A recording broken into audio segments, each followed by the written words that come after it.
trusty software လေးပေါ့နော် top app ဆိုတဲ့နေရာလေးတွေ့လားအဲ့ဟာလေးကနေပြီးဘေးဖြည့်နည်းကိုပြောပြမှာနော်ဒါကအရင်တော့ဖြည့်တဲ့ဟာပေါ်နေမှာပဲပေါ်နေတဲ့ဟာကိုပြန်ဖြတ်ရမယ်ပေါ့နော်ဖြတ်တဲ့အချိန်မှာလည်းအဲ့လိုနည်းနည်းတော့ကြားတယ်ဘာလို့လဲဆိုရင် line ကတိတ်မကောင်းဘူးပေါ့နော်အဲ့မဲ့ MPT အကွက်ကလေးလင်းနေတာတွေ့လားအဲ့ MPT ထည့်ထားတဲ့အတွက်သူ MPT အကွက်ကလေးကအပြာရောင်လေးလင်းနေတာနော်အဲ့ဒီမဲ့မတူအောင်လို့ဒါအတန်ပေါ့နော်တယ်လီနော်ခေါ်တာပေါ့အဲ့အတန်ကိုထည့်ကြည့်မယ်ထည့်ကြည့်လိုက်တယ်ဆိုရင်ဒီအတန်ဆိုတဲ့ဟာလေးလင်းပေါင်းလေးနေမှာတွေ့လားနော်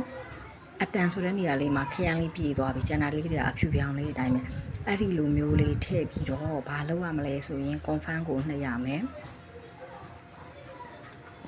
ဒါအဝိုင်းကတော်တော်လေးနေပါတော့ confirm ကိုနှိပ်မယ်နောက်ပြီးကျရင် password ပေါ့နော် password နှိပ်မယ် password ကလည်းကိုပေးထားတဲ့နံပါတ်6လုံးပေါ့နော်အဲဒီနံပါတ်6လုံးကို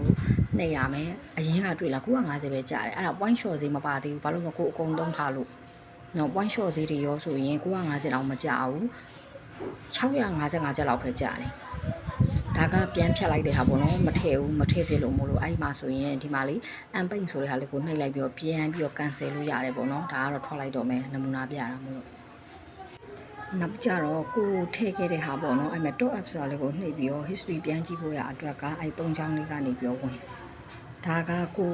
ထည့်ခဲ့တဲ့တစ်လျှောက်လုံးအကုန်ပေါ်တယ်နော်ကိုဒီအကောင့်နဲ့ထည့်ခဲ့တဲ့မြအဲ့မဲ့9000 2000လေးဆိုတာတန်းစီညာပဲအောက်ကိုဆွဲအပေါ်ဆွဲဘယ်နှစ်ရက်နေဆိုတာလေအကုန်ပေါ်တယ်အဲ့ဒါကိုမှဒီမှာတွေ့လားသူကလေဒိတ်အတိအကျ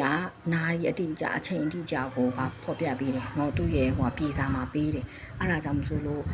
မရောက်ဘူးဘာညာဆိုအဲ့ပြည်စာကိုတွားကြည့်လို့ရတယ်เนาะဟိုတချို့ကတ်တွေကကြတော့သူတို့ဘောင်သူတို့ပတ်ကေးဝယ်ပြီးတော့ဖြတ်တာတွေရှိတယ်အော်တိုပတ်ကေးတွေကြောင့်ပေါ့เนาะဒါက point ယူတဲ့ဟာအဲ့မဲ့ဒီ sign ဆိုတဲ့နေရာလေးကဒါယူပြီးသွားလို့မလို့เนาะနေတိုင်းယူထားလို့အဲ့ဒါလေးကပေါ်တာနောက်တစ်ခုကကြဒီ caution mark နေရာလေးအဲ့ caution mark နေရာလေးကနေလည်း point ရတယ်ပေါ့เนาะဒါကဒီဘက်တော့ကလည်းယူပြီးသွားလို့သူကတစ်ဘက်ကိုတစ်ခါရတယ်